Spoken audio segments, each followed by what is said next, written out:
As I read Acts chapters 5 through 14, I thought it was awesome. I really saw a lot of amazing things I'd love to share, but I only have 3 minutes, so I'm just going to say what stuck out to me the most, which was really the character of the early Christians.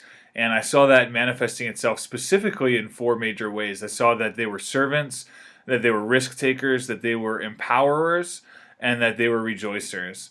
And so, servants, this was probably what stuck out to me the most, and particularly it was in the woman Dorcas or Tabitha that we met in Acts chapter 9. And Acts 9:36 says, "Now in Joppa there was a disciple named Tabitha, which translated in Greek is called Dorcas. This woman was abounding with deeds of kindness and charity, which she continually did." And then we see also in this passage that when Peter came to raise her from the dead, actually, that she had meant so much to this community that the widows were there, they were weeping, and they stood beside him, and they were bringing all these different garments and pieces of clothing that she had made for them, because she was just such an incredible woman that it had an awesome impact on the people around her. And it just made me think about how much I want to have this same kind of impact on the people that are around me. I want to be somebody that serves my community so well that there would really be a noticeable loss if I wasn't there, and that would go for my church as well. I want my church to be an incredible blessing to our community. I heard a pastor say one time that churches should be serving their communities so well that the government should have to raise taxes if they leave.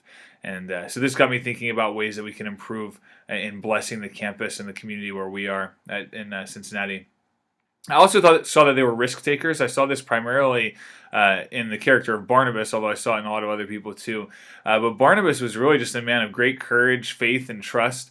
I saw how he had the courage to take Paul in when everybody else was afraid of him. You know, they weren't really sure if this guy was tricking them or if he was legit or whatnot.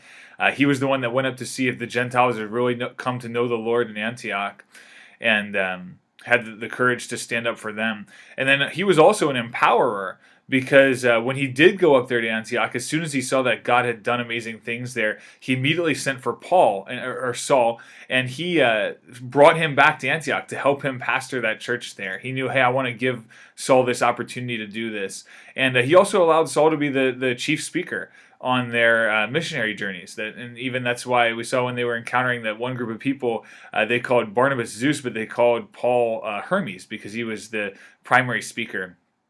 And then finally, I also saw that they were rejoicers. They rejoiced that over everything. I mean, in Acts 5, we see that I think it was Peter had been imprisoned, and then they beat them and said, "Don't preach in this name anymore." And it says that they rejoiced that they had been counted worthy to suffer for the name of Christ. And so really my big question from all of this is, how are we doing with continuing in their legacy? Are we living as people that could be described in those same ways? And I think that we really have a lot to grow there. I know I personally want to grow more as a servant and a risk taker. And I think that the church in general could really grow in being rejoicers and being able to rejoice through all of our circumstances.